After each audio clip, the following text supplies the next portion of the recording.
जय हिंद dear student and friends. आज हम कक्षा 8 के विषय विज्ञान जो यहाँ पे दिख रहा है इसी का चैप्टर नंबर फर्स्ट को पढ़ेंगे।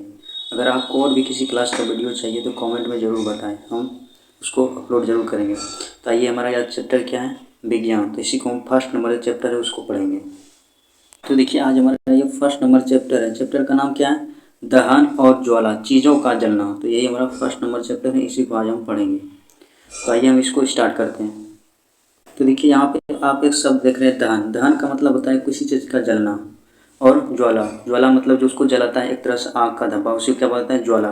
तो आज हम इस अध्याय में क्या क्या जानेंगे कि आग की खोज कैसे हुई, प्राचीन काल में किस पत्थर को रगड़ने पर आग उत्पन्न होता था, माचिस से आग कैसे उत्पन्न होता है, उसके बाद सफ़ेद फास्फोरस को जल में डुबाकर क्यों रखते हैं। तो ये सब आज हम इस चैप्टर में जानेंगे। तो आपको दहन का समझ में आया, ज्वाला किसे बोला जाता है, इसको समझ में आएगा। अब नेक्स्ट देखते हैं। देखिए, पदार्थों को जो जलता है, जलने के आधार पर पदार्थ को दो भागों में बांटा है। कैसा बांटा है, दो भागों में। एक होता है दाह्य पदार्थ, एक होता है अदाह्य पदार्थ। देखिए, दाह्य पदार्थ उससे बोला जाता है जो जल सकता है, उसको क्या बोला जाता है, दाह्य पदार्थ। जैसे देखिए, पुआल, उसके बाद माचिस, तिलिया, उसके बाद ये सब जल सकता है। कागज भी जल सकता है लेकिन पत्थर नहीं जल सकता। देखिए, अब समझ में आ गया, दाह्य पदार्थ और उदाह्य पदार्थ। मतलब जो जल सकता है उसको क्या बोला जाता है, दाह्य पदार्थ। जो नहीं जलता है उसे बोला जाता है उदाह्य पदार्थ। जैसे हम कुछ एग्जाम्पल लेते हैं। यहाँ पे क्या है, दाह्य पदार्थ। देखिए, जो जलता है उसको बोलता है दाह्य पदार्थ। जैसे कागज हो गया, तेल हो गया, पेट्रोल हो गया, लकड़ी हो गया, पुआल हो गया, ये सब क्या है, दाह्य पदार्थ, क्योंकि ये जल सकता है। उसके बाद जो जलता नहीं है उसको बोलता है अदाह्य पदार्थ। तो इसमें देखिए, पत्थर, पानी, मिट्टी, ये सब क्या होता है, नहीं जलता है। पत्थर, पानी जो सूख जाता है, वाष्प में बदलता है लेकिन जलता नहीं, ये ध्यान में रखिएगा, ठीक। तो आपको समझ में आ गया दाह्य पदार्थ और अदाह्य पदार्थ किसे बुलाता है। क्योंकि जलने के आधार पदार्थ को दो भागों में बांटा है। जो जलता है उसको बोलता है दाह्य पदार्थ, जो नहीं जलता है उसको बोलता है अदाह्य पदार्थ। नेक्स्ट हमारा टॉपिक है क्या, पदार्थों का दहन और जलने की प्रक्रिया। अब देखिए, आप जानते हैं कोई भी चीज़ को जलाने के लिए क्या आवश्यक होगा। अगर आपसे पूछा जाए कि किसी वस्तु को जलाने के लिए क्या चाहिए, तो आप क्या कहेंगे, एक माचिस चाहिए या लाइटर चाहिए। क्या किसी और तरीके से भी चीज़ों को नहीं जलाया जा सकता है, आइए पता करें।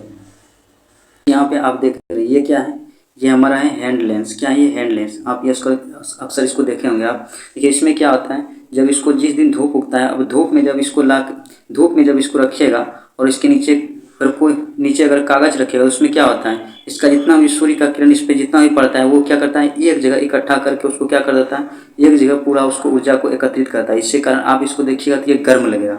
कुछ देर छोड़ दीजिएगा, क्या होगा, ये गर्म हो जाता है। इसे यहाँ पे दिया है क्रियाकलाप में, आप देख सकते हैं।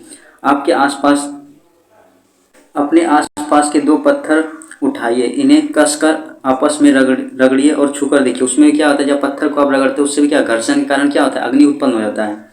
तो वो क्या होता है, गर्म लगता है। कैसा लगा, अगर आप इन्हीं पत्थरों को अंधेरे में बहुत जोर से एक दूसरे से रगड़े तो चिंगारी सी निकलती दिखाई देता है। वो किसके कारण होता है, वो घर्षण के कारण होता है। रात अंधेरे में घर पर ऐसा करके देखिए। उसके बाद देखिए, यहाँ बोल रहा है, किसी ऐसे दिन में जब धूप निकली हुई हो और हैंड लेंस और कागज को लेकर कक्षा से बाहर जाइए और हैंड लेंस से सूरज की रोशनी को कागज पर केंद्रित कीजिए। तो थोड़ी देर के बाद क्या, छूकर देखिएगा, क्या होता है, गर्म हो जाता है। क्योंकि वो सभी प्रकाश को एक जगह क्या करता है, एकत्रित करता है। तो यहाँ पे देखिए, पत्थर वाला टॉपिक क्या था, पत्थर को आप रगड़ने से क्या होता है, घर्षण से क्या होता है, अग्नि उत्पन्न होता है। और जब सूर्य के प्रकाश में हैंड लेंस को रखा जाता है, क्या होता है, सही प्रकाश को केंद्रित करता है, इसके कारण वो गर्म हो जाता है और अधिक रखने पर आग भी पकड़ सकता है। तो ये सब आपने जान लिया। अब नेक्स्ट जानते हैं। देखिए, नेक्स्ट हमारा टॉपिक क्या है, नेक्स्ट हमारा ज्वलन ताप। क्या है, ज्वलन ताप। इसको अंग्रेजी में क्या बोला जाता है, इसको अंग्रेजी में बोला जाता है इग्निशन टेम्परेचर, अर्थात ज्वलन ताप। देखिए, ज्वलन ताप उसको बोला जाता है जिस ताप पर कोई व्यक्ति जलना शुरू कर दे या स्टार्ट कर दे, उसको क्या बोला जाता है, ज्वलन ताप। आपको समझ में आया ज्वलन ताप किसे बोला जाता है। देखिए, सभी वस्तु का ज्वलन ताप सबका वस्तु का अलग अलग रहता है, ठीक, ये ध्यान में रखिएगा। जैसे कोई भी सूखा लकड़ी को आप जलाइएगा तो जल जाएगा, लेकिन वो कच्चा लकड़ी अगर नहीं जलेगा, उसमें बहुत टेम्परेचर चाहिए, पहले गर्म होता है उसके बाद जलता है। तो सबका ज्वलन ताप अलग अलग होता है। उसके बाद नेक्स्ट, गर्मियों के मौसम में बहुत अधिक गर्मी पड़ने पर कुछ स्थानों में सूखी घास आग पकड़ लेती है। तो कैसे पकड़ता है ये, क्योंकि उसमें जब हवा चलता है तो घर्षण के कारण, जब वो घास सूखा रहता है, घर्षण के कारण क्या होता है, आग पकड़ लेता है। आप हाथ को ही घस के देखिए, मतलब रगड़ के देखिए, उसमें क्या होता है, गर्म हो जाता है, क्योंकि घर्षण से क्या होता है, अग्नि उत्पन्न होता है। इससे पूरे जंगल में आग पकड़ लेता है। इसे अमेजन के जंगल में भी हमेशा लगता रहता है, लेता है, क्योंकि घर्षण से होता है, जिसे दावानल कहते हैं। क्या कहते हैं, उसके दावानल कहते हैं। अब देखिए, वह पदार्थ वो पदार्थ जिसका ज्वलन ताप कम होता है वो आसानी से आग पकड़ लेता है। जैसे सूखी लकड़ी हो गया, सूखा घास हो गया, इसमें क्या होता है जल्दी आग पकड़ लेता है। कभी कभी माचिस की तीली ऐसे ही स्टोव के बर्नर के बगल में ही आग की ज्वाला एक दूसरे से ज्वाला से दूर रखे रहने पर भी आग पकड़ लेता है, क्योंकि वो गर्म हो जाता है। गर्म होने के बाद क्या होता है, कोई भी चीज़ अगर गर्म होता है तो उसका क्या होता है, जलने की जो क्षमता होता है वो क्या अधिक बढ़ जाता है, क्योंकि गर्म होने के बाद क्या होता है उसका ज्वलन ताप जो होता है थोड़ा कम हो जाता है। इसीलिए जो सूखा लकड़ी का गर्म रहता है वो जल्दी जल जाता है। तो ये किसी भी पदार्थ का ज्वलन ताप उस पदार्थ की रासायनिक प्रकृति पर निर्भर करता है। जैसे यहाँ पे पेट्रोल का ज्वलन ताप किरोसिन के ज्वलन ताप से कम होता है। देखिए पेट्रोल में क्या होता है, इसको 104 डिग्री अगर टेम्परेचर रहेगा तो ये खुद ही आग पकड़ लेता है। उसके बाद देखिए पेट्रोल में क्या होता है, रासायनिक पदार्थ ज़्यादा आता है जिसके कारण ये जल्दी आग पकड़ लेता है। उसके बाद देखिए केरोसिन में ज्वलन ताप से कम रहता है, क्योंकि केरोसिन में थोड़ा धीरे से आग पकड़ता है, लेकिन पेट्रोल में बहुत ही जल्दी आग पकड़ लेता है। देखिए आप आगे मेंशन कर रहा है, आप यह जानकर हैरान हो जाएंगे कि सफ़ेद फास्फोरस नामक पदार्थ ज्वलन ताप इतना कम होता है कि वो कमरे के ताप पर ही, यही क्वेश्चन वो भी पूछे थे कि सफ़ेद फास्फोरस को पानी में क्यों रखा है, तो इसका ज्वलन ताप बहुत ही कम होता है। इसके कारण ये कमरे के ताप जो होता है उस पर भी क्या करता है, आग पकड़ लेता है। इसलिए उसे हाथ से नहीं छूते हैं और पानी के अंदर रखा जाता है। आपको समझ में आ गया इसमें सफ़ेद फास्फोरस को जल में क्यों रखा जाता है, उसका क्योंकि टेम्परेचर उसका ज्वलन ताप होता है, जलने का जो ताप होता है बहुत ही कम रहता है, इसलिए उसमें किस में रखा जाता है, पानी में रखा जाता है। नेक्स्ट टॉपिक हमारा क्या है, इसमें जलने के लिए क्या जरूरी, जैसे आप कोई भी पदार्थ को जलते हुए देखे होंगे, जैसे देखिए यहाँ पे आप बहुत से पदार्थ को जलते हुए देखे होंगे, तो इसमें क्या कारण जो ये जलता है, कैसे ये जलता है, इसी के बारे में हम जानेंगे। जैसे देखिए यहाँ पे बोल रहा है, हमने जाना कि जलने के लिए आवश्यक शर्त है कि पदार्थ को गर्म करके एक निश्चित तापमान पर पहुंचाना होता है। जितना तापमान उस जो भी दाह्य पदार्थ का होगा उतना जब टेम्परेचर पर पहुंचेगा तभी वो पदार्थ क्या होता है, जलने लगता है। क्या जलने के लिए और भी कुछ चाहिए, आइए पता करते हैं। देखिए जलने के लिए टेम्परेचर तो चाहिए, उसके साथ और भी कुछ चाहिए, जैसे उसके बारे में जानेंगे। जैसे देखिए यहाँ पे आप क्या देख रहे हैं, ये क्या है, मोमबत्ती है। क्या ये मोमबत्ती है। आप देख रहे हैं इसको क्या कर रहा है, ऊपर से ढक रहा है। जब इसको ऊपर से ढकेगा तो क्या होगा, ये जब ऊपर से इसको ढका जाता है तो क्या होता है, ये बुझने के कगार पे आता है। क्या होता है, ये बुझने लगता है।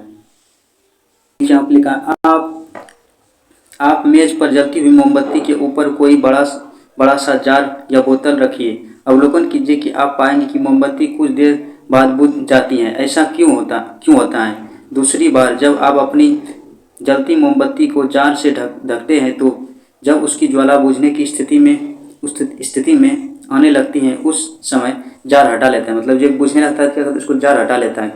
आप क्या पाते हैं, आप पाएंगे कि मोमबत्ती की ज्वाला पहले की तरह ही हो जाएगी। क्या इससे पता नहीं चलता है कि दहन के लिए हवा का होना आवश्यक है। तो बिल्कुल आवश्यक है। देखिए कोई भी चीज़ जब जलता है उसके लिए क्या होता है, एयर मतलब हवा का होना बहुत ही आवश्यक है।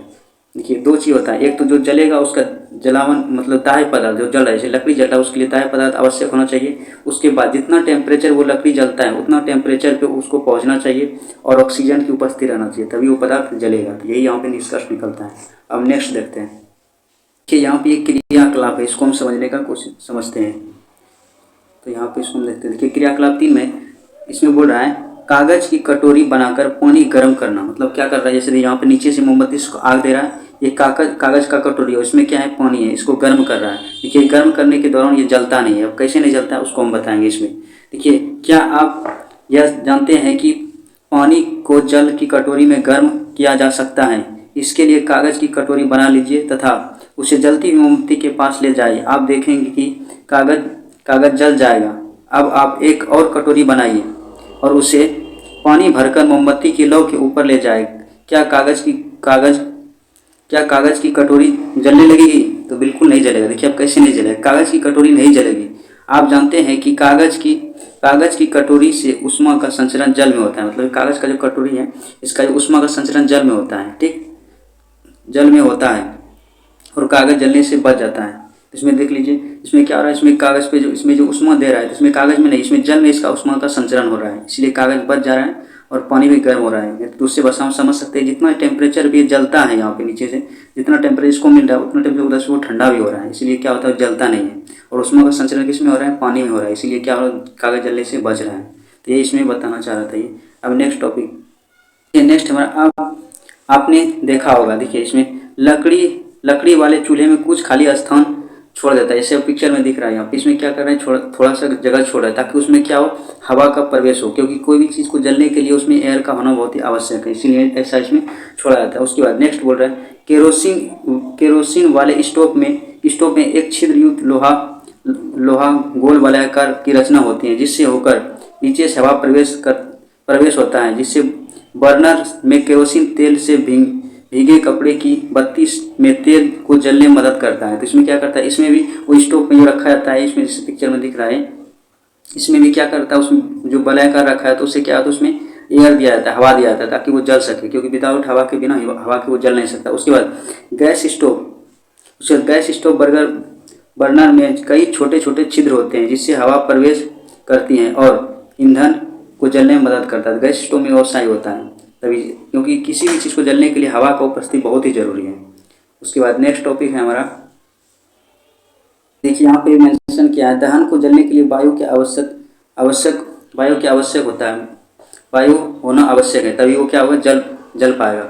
उसके बाद देखिए यहाँ पे प्रतिक्रिया, इन तीनों चीज़ों की आवश्यकता होना। साधारणतः जलना एक रासायनिक प्रक्रिया है। देखिए रासायनिक प्रक्रिया उसको बोला जाता है, रासायनिक अभिक्रिया दो प्रकार की होता है, एक होता है भौतिक अभिक्रिया, एक होता है रासायनिक अभिक्रिया। देखिए भौतिक अभिक्रिया उसे बोला जाता है जैसे मूल स्थान उसको फिर से प्राप्त किया जाता है। जैसे देखिए बर्फ से पानी बनेगा और फिर पानी से बर्फ बनेगा और बर्फ को जब पिघलाएगा तो फिर पानी बन जाएगा, उसको क्या बोला जाता है, उसको बोलता है भौतिक परिवर्तन। क्या बोलता है उसको, भौतिक परिवर्तन।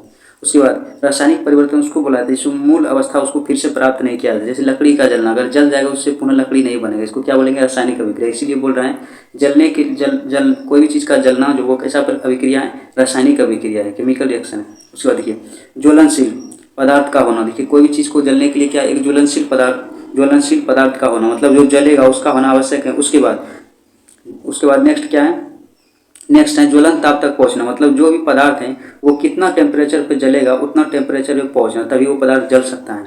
उसके बाद हवा की उपस्थिति, अगर हवा उपस्थित नहीं रहेगा तो वो पदार्थ जलेगा नहीं।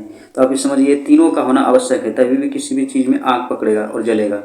अब नेक्स्ट टॉपिक है हमारा, देख रहे हैं, आपने देखा होगा बरसात के मौसम में माचिस की तीली एवं लकड़ी इत्यादि आसानी से नहीं जलता है, क्योंकि उसका टेम्परेचर क्या होता है, उसका ज्वलन ताप जो होता है अधिक बढ़ जाता है, क्योंकि वो सूखा नहीं रहता, गीला रहता है, इसलिए वो जल्दी पकड़ता है। इसके क्या क्या कारण हो सकते हैं, इसके दो कारण हैं कि ठंड में वातावरण का ताप कम हो जाता है और नमी रहती है, बरसात में नमी ज़्यादा होती है, गर्मी के दिनों में नमी की मात्रा कम रहती है तथा वातावरण तापक्रम ज़्यादा होता है। ऐसे दिनों में आप देखेंगे कि माचिस की तीली या गोईठा से जल जाता है आदि। यदि ये सभी जलावन नम हो तो जलने में कठिनाई होता है, क्योंकि उसका ज्वलन ताप होता है बढ़ जाता है, और गर्मी दिन में क्या होता है, सूखा होने के कारण कम होता है। जैसे गोईठा लकड़ी इत्यादि केरोसिन तेल डालकर जलाने से जल जाता है, क्योंकि उसका टेम्परेचर क्या होता है, कम हो जाता है, जलने की जो ज्वलन ताप होता है वो। उसके बाद देखिए इसमें क्या पढ़ेंगे, माचिस की कहानी। तो इसमें क्या पढ़ेंगे, माचिस की कहानी। चलिए इसको हम पढ़ते हैं। देखिए इसमें बोला है, आप जानते होंगे कि पुराने समय में चकमक, देखिए हम जब वीडियो स्टार्ट किया तो उसमें बताए थे कि प्राचीन काल में किस पत्थर को रगड़ने से आग उत्पन्न किया था, उसका पत्थर का नाम क्या है, तो यहाँ पे देख सकते हो उस पत्थर का नाम है चकमक पत्थर। क्या है नाम, चकमक पत्थर, यही है वो। चकमक पत्थर को आपस में रगड़ने से निकलने वाले चिंगारी से आग जलाया जाता है। तो प्राचीन काल में तो माचिस होता नहीं था, तो इसी पत्थर से आग जलाया जाता है। माचिस बनाने का प्रयास सबसे पहले कब हुआ था, 1680 में हुआ था। उसका नाम क्या था, रॉबर्ट बॉयल ने कागज के टुकड़े पर सफ़ेद फास्फोरस लगाकर उसे सल्फर लगे कागज पर रखा। ऐसा करने पर कागज ने आग पकड़ ली, क्योंकि बताया सफ़ेद फास्फोरस बहुत ही कम तापमान पर आग पकड़ लेते हैं। अभी उधर बताए थे क्योंकि कमरे के तापमान पर वो आग पकड़ लेता है, इसीलिए उसको पानी में डुबा कर रखा जाता है और वो बहुत ही खतरनाक हो जाता है। जैसे पैकेट समय रखेगा तो आग पकड़ लेगा, इसीलिए अब देखिए सफ़ेद फास्फोरस का उपयोग जो होता है माचिस बनाने में नहीं किया जाता, लेकिन बाद में वैज्ञानिक ने एक और फास्फोरस का खोज किया, उसका नाम था लाल फास्फोरस। उसी का प्रयोग किसमें किया जाता है, माचिस मतलब सलाई बनाने में। इस कारण इस बहुत ही खतरनाक होता है। इस तरह ये माचिस के लिए काफ़ी खतरनाक हो जाता है, क्योंकि माचिस आप जो पैकेट में रखेंगे तो आग पकड़ लेगा, इसलिए उसका प्रयोग नहीं कर सकते। माचिस का जो रूप आज है उसमें बनने की शुरुआत 1845 में लाल फास्फोरस के आविष्कार के बाद ही हुई, क्योंकि लाल फास्फोरस जो होता है वो कमरे के ताप पे आग नहीं पकड़ता, उसमें घर्षण करना पड़ता है। लाल फास्फोरस अपने आप आग नहीं पकड़ता बल्कि रगड़ने पर होता है, इसलिए माचिस में आप देखते होंगे इसका बगल में जो साइड में रहता है इसमें बिंदा ऐसे रहता है, अब उसमें जब रगड़ते हैं तभी उसमें आग पकड़ता है। तो सफ़ेद फास्फोरस दिया रहता तो तुरंत ही आग पकड़ लेता है, इसलिए उसका प्रयोग नहीं किया जाता। अब ध्यान में रखिएगा, इसमें सीखने के लिए क्या मिला, माचिस में जो प्रयोग किया जाता है फास्फोरस, लाल फास्फोरस का प्रयोग किया जाता है। उसके अपने घरों में जो माचिस की डिब्बी आप देखते हैं उसमें तिलियों पर रसायन पोटेशियम क्लोराइड होता है। क्या होता है, पोटेशियम क्लोराइड होता है। डिब्बी पर जो लाल फास्फोरस और सल्फर लगा होता है, माचिस की तिलियों पर डिब्बी पर रगड़ने से आसानी से जल उठती हैं। आप अपने आप नहीं जलती हैं, इसलिए खतरनाक भी नहीं होता है। लाल फास्फोरस इस्तेमाल करके पहली बार सेफ्टी माचिस लॉर्ड लुंडस्टान ने 1855 में स्वीडन में बनाई थी। तो यहाँ पे आप माचिस का इतिहास के बारे में जानेंगे। अब नेक्स्ट जानेंगे, देखिए इसमें क्या पढ़ेंगे, मोमबत्ती का इतिहास, इसी को हम पढ़ेंगे। मोम क्या है, मोम एक ईंधन है। क्या है, ईंधन है। मोम एक ईंधन है। क्या है, ईंधन है। तो यहाँ पे दिया है मोम क्या है, एक ईंधन है। मोम एक ईंधन है यानी ऊर्जा का एक रूप है। यह हाइड्रोकार्बन है जो हाइड्रोजन और कार्बन से मिलकर बनाता है, इसलिए क्या बोला जाता है इसको, हाइड्रोकार्बन। यह मधुमक्खी के छत्ते से भी निकाली जाती है। तो कहाँ से निकाला जाता है, ये मधुमक्खी के छत्ते से निकाली जाती है। इसमें देखिए, इसमें एक बत्ती लगी होता है जो चारों ओर मोम से घिरी होती है, अतः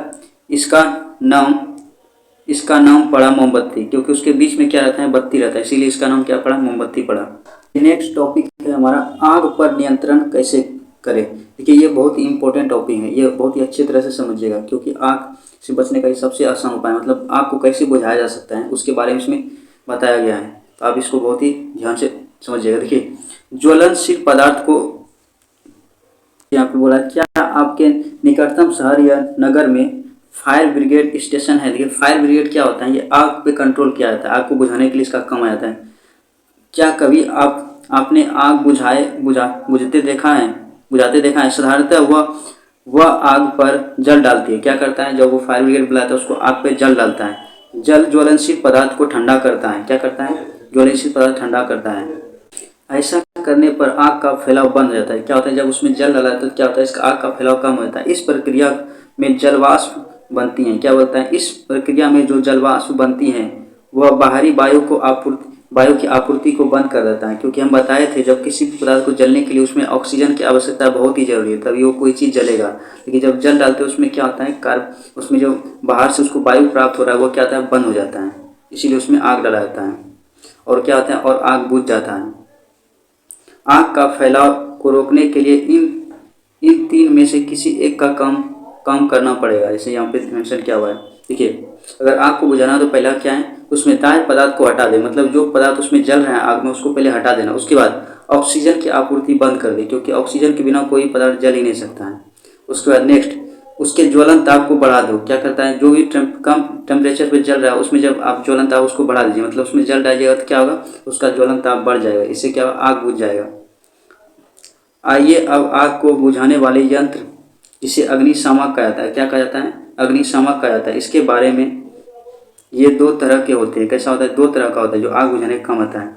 एक क्या होता है, एक जिसमें कार्बन डाइऑक्साइड गैस उच्च दाब पर भरा होता है। और क्या होता है, जब उच्च दाब पर भरा रहता है जहाँ पे ये आग लगता है वहाँ पे जाके इसको खोल दिया जाता है, जिसमें क्या आता है, वायु में घुल जाता है कार्बन डाइऑक्साइड, जिसके कारण आग बुझ जाता है।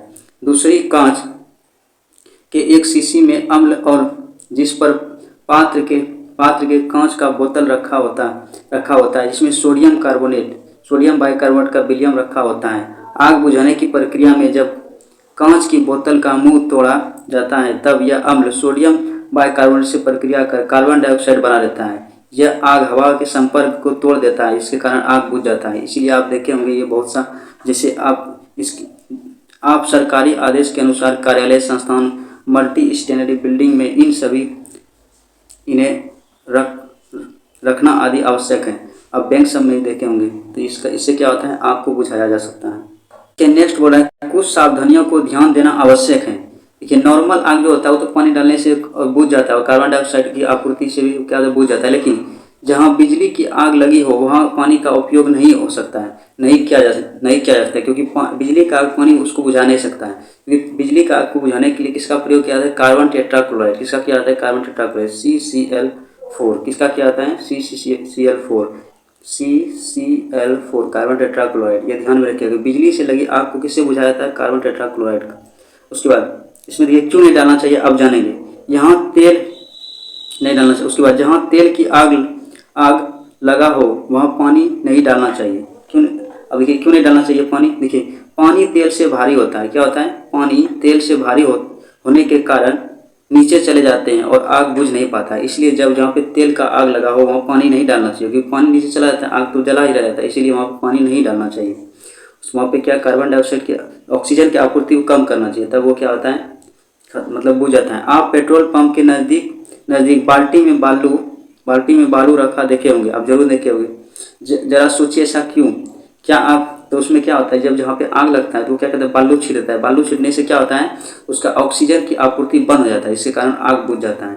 ठीक, क्योंकि आग का दुश्मन है कार्बन डाइऑक्साइड, क्या, और उसका दोस्त कौन है, ऑक्सीजन। ऑक्सीजन जब तक वो मिलता रहेगा जब तक वो जलता रहेगा। ठीक, क्या आपने अपने नज़दीक अग्निशामक सेवा का टेलीफोन नंबर नोट किया है? पटना में इसका नंबर 101 या इतना है, ये आप देख सकते हैं। आपके आसपास देखिए क्षेत्रीय भी होता है, यही पे होता है, 101 पे लगाइएगा ना तो ये आ जाता है, अग्निशामक ये यंत्र है। अब कभी जो आग लगी है पे कॉल करके आप बुला सकते हैं, इसको ध्यान में रखिए। कितना आता है, 101। वही कहीं आग लग जाए तो तुरंत अग्निशामक सेवा को टेलीफोन करने के लिए नज़दीक ये अग्निशामक सेवा का संपर्क नंबर अवश्य रखिए, क्योंकि वो क्या होता है, बहुत ही हेल्प होता है आग बुझाने के लिए। उसके बाद नेक्स्ट टॉपिक है हमारा अग्निकांड क्यों, तो इसको पढ़ेंगे। देखिए, कोयले की खान में कोयले के स्वतः दहन के कई खतरनाक अग्निकांड के बारे में आपने सुना होगा, जिससे हर एक वर्ष जान माल की क्षति होती है। जंगल में स्वतः अग्निकांड मतलब आग लग जाता है, कोयले खान में आग लगता है। कोयले के खान में जो आग लगता है वो मीथेन गैस के कारण होता है। मीथेन गैस जब ऑक्सीजन से अभिक्रिया करता है तो आग पकड़ लेता है, ये ध्यान रखिए। मीथेन का सूत्र कहता है CH4, क्या होता है, CH4। इसको मार्स गैस भी बोला जाता है, क्या बोला जाता है, मार्स गैस। मीथेन को क्या बोला जाता है, CH4। ये मीथेन गैस होता है, यही होता है कोयला के खदान में, इसके कारण वहाँ पे आग पकड़ लेता है, ये ध्यान में रखिएगा, बाद के कक्षा में आपको ये काम देगा। यह तो अधिक गर्मी से हो सकते हैं, या कभी अग्निशामक आकाशीय बिजली, जो बिजली गिरता है ना उससे भी हो सकता है गिरने, या कभी कभी पौधे के आपसी रगड़ से, क्योंकि हम बताए थे जब घर्षण होता है तो वहाँ पे अग्नि उत्पन्न हो जाता है। इसीलिए जो जंगल सब में आग लगता है तो ये आंधी के कारण, घर्षण के कारण ही लगता है। हम त्योहारों पे जो पटाखे जलाते हैं यह भी अग्निकांड का प्रमुख कारण है, हो सकता है। विस्फोट एक तरह का तीव्र दहन का उदाहरण है, तो ये सब अग्निकांड का उदाहरण है। उसके बाद नेक्स्ट है हमारा आप मोमबत्ती की ज्वाला और रसोई गैस के स्टोव की ज्वाला के रंग को ध्यान पूर्वक देखिए। उसमें देखिए मोमबत्ती की ज्वाला के 3 क्षेत्र होते हैं, कौन कौन सा, एक होता है बाहरी क्षेत्र, आउटर एरिया, मिडिल एरिया, उसके बाद आंतरिक इंटरनल भाग। तो इसमें 3 भाग होता है, बाहरी एरिया, मध्य एरिया और आंतरिक भाग। इसको हम समझेंगे, तीनों को क्रमवार समझेंगे। देखिए बाहरी एरिया क्या होता है, देखिए बाहरी भाग नीला होता है, कैसा होता है, नीला और अदीप्त होता है, मतलब दीप्त नहीं होता है, वहाँ प्रकाश नहीं होता है। यहाँ पूर्ण दहन होता है, क्योंकि यहाँ ऑक्सीजन ज़्यादा उपलब्ध और सबसे गर्म होता है, इसलिए पूछेगा सबसे उसका मतलब ज्वलन भाग कौन सा होता है, उसका नीला भाग होता है, गैस स्टोव उसमें होता है गैस का। उसके बाद मध्य भाग पीला और चमकीला होता है, जहाँ पे ऑक्सीजन ज़्यादा आपूर्ति रहेगा वहाँ जले हुए ज़्यादा। उसमें मध्य भाग कैसा होता है, पीला, ध्यान रखिए, पीला चमकीला और दीप्त क्षेत्र होता है। यहाँ कुछ कार्बन के कण भी होते हैं, जैसे राख सब जो होता है, आप उसमें बत्ती जलाएंगे तो उसमें देखिएगा केरोसिन वाला जो आप डिबिया सब जलाते हैं उसमें रहता है कार्बन का कण, इतना छोटा छोटा जो जलने के बाद निकलता है। उसके बाद गर्म होकर वाष्पित हो जाते हैं और चमकने लगते हैं। यहाँ पर कुछ पूर्ण दहन नहीं होता है, क्योंकि ऑक्सीजन वहाँ भी कम मिलता है। देखिए ऑक्सीजन जहाँ पे कम मिलेगा वहाँ पूर्ण दहन नहीं होगा। उसके बाद नेक्स्ट आता है आंतरिक भाग। यह आंतरिक क्षेत्र बत्ती के एकदम नज़दीक होता है, कहाँ पे एकदम नज़दीक होता है, यह काला रंग का होता है। देखिए रंग आप तीनों याद रखिएगा, जहाँ पे अधिक जलता है उसको नीला होता है, उसके बाद कौन सा है, पीला, उसके बाद जहाँ पे कम उसके बाद काला होता है, क्योंकि कार्बन के कुछ कण बच जाता है, इसलिए उसका कार्बन काला होता है। ये सबसे कम गर्म क्षेत्र होता है। आप यहाँ पे देख सकते हैं सबसे गर्म क्षेत्र कौन सा होता है, बाहरी भाग, उसके बाद मध्य भाग, उसके बाद आंतरिक भाग, ये सबसे कम होता है। तो अब ये तीनों भाग को जान लिए। जैसा कि आप पहले जान चुके हैं कि ईंधन जलने से विभिन्न प्रकार की गैस हवा में मुक्त होती हैं। इन गैसों से हमारे वायुमंडल को प्रदूषित करने में बहुत बड़ा योगदान है। जैसे आप देखेंगे मोटरसाइकिल से जो धुआं निकलता है वो क्या करता है, कार्बन मोनोऑक्साइड होता है, उसमें वायुमंडल में क्या करता है, उसको पोल्यूशन करता है, जिसमें मानव जीवन के लिए बहुत ही बड़ा खतरा है। जैसे आप घर सब में भी देखते हैं जला सब जो निकलता है बहुत ही उसमें गहरा धुआं रहता है, वो भी क्या करता है, वायुमंडल को दूषित करता है। एक और जो धुआं ये जीवन को परेशान है, वही वनस्पति भी इससे बर्बाद हो रही है। मतलब क्या है, पेड़ पौधे को वो हानि पहुंचाता है, क्योंकि वातावरण दूषित होने पर वो भी हानि पहुंचता है, क्योंकि पेड़ पौधे से हमें ऑक्सीजन मिलता है और हम सब कार्बन डाइऑक्साइड को देते हैं। देखिए, ईंधन विशेषकर जीवाश्म के जलने और नाइट्रोजन और सल्फर इत्यादि के विभिन्न ऑक्साइड बनाते हैं, जो बादलों के साथ अम्ल वर्षा कराता है, मतलब एसिड रेन कराता है। जिसके कारण आप देखेंगे ताजमहल का रंग क्या हो रहा है, पढ़े होंगे, ताजमहल का रंग फीका पड़ने लगा, क्योंकि जब अम्ल वर्षा होता है, एसिड रेन, तो उसमें क्या कर संघर्ष अभिक्रिया करके उसको काला बनाते हैं। इसलिए आप सुनेंगे ताजमहल काला होते जा रहा है। क्यों? क्योंकि उसमें पोल्यूशन बहुत ज़्यादा हो रहा है। आप जाइएगा तो आगरा में उसका जो बहुत सा कारखाना सब है, जिसके कारण क्या हो रहा है, एसिड रेन, अम्ल वर्षा हो रहा है, उसके लिए बहुत ही खतरनाक है ताजमहल के लिए। उसके बाद जहाँ तक संभव हो हमें धुआं रहित, देखिए धुआं रहित का मतलब होता है जिसमें उसमें हो, जैसे बोलेंगे किताब रहित, मतलब किताब रहित का मतलब आपके पास किताब नहीं है, और लिखेंगे किताब सहित, तो मतलब आप उसके साथ, इसमें लिखा है धुआं रहित, तो इसमें जिसमें धुआं नहीं हो उसको उपयोग करना है, ऐसा। उसके बाद चूल्हे आदर्श ईंधन की विशेषता रखने वाले पदार्थों का उपयोग करना चाहिए। देखिए, आदर्श ईंधन उसको बोला जाता है जिसको जलाने से कोई भी पोल्यूशन ना हो, उसको क्या बोला जाता है, आदर्श ईंधन। जैसे हाइड्रोजन क्या है, आदर्श ईंधन। जब हाइड्रोजन को जलाएगा तो जल प्राप्त होता है, क्योंकि जल का सूत्र क्या होता है, H2O। क्या होता है, H2O। ठीक, इसमें कार्बन है ये नहीं, तो क्या हो जाएगा, इससे वातावरण प्रदूषित नहीं होगा, तो इसलिए आदर्श ईंधन को जलाना चाहिए। इसलिए विस्तृत जानकारी आपने वायु और प्रदूषण में दिया है। तो देखिए, यहाँ पे हमारा चैप्टर खत्म होता है। अब अगर इसमें कोई भी त्रुटि हो तो कमेंट में जरूर बताएं। अगर कोई भी समझ में नहीं आया तो उसको फिर से देखने की कोशिश कीजिए, आपको समझ में आ जाएगा। अब इसको भी जरूर पढ़िए। जैसे जीवाश्म ईंधन को फॉसिल फ्यूल बोला जाता है, इसमें द्वितीय लुमिनस जोन है। ऐसे आप पढ़ के आप सबको इसमें मीनिंग आप सब जान सकते हैं। और इसमें हमने क्या सीखा, इसको भी एक बार जरूर पढ़िए। जैसे इसमें दिया है, दहन एक रासायनिक अभिक्रिया है, क्योंकि जलने के बाद वो पुनः प्राप्त नहीं हो सकता है, और भौतिक प्रक्रिया उसको बोला था जो पुनः प्राप्त किया जा सकता है, यानी ज्वलनशील पदार्थ और ऑक्सीजन के बीच की अभिक्रिया है। ठीक, आप इसे इसको पढ़िए, और जो समझ में ना आए उसको कमेंट में ज़रूर बताइए, नहीं तो फिर से देखिए अगर, और कमेंट में ज़रूर बताएं। तो वीडियो देखने के लिए धन्यवाद। इसमें कोई भी त्रुटि हो तो कमेंट में ज़रूर बताएं।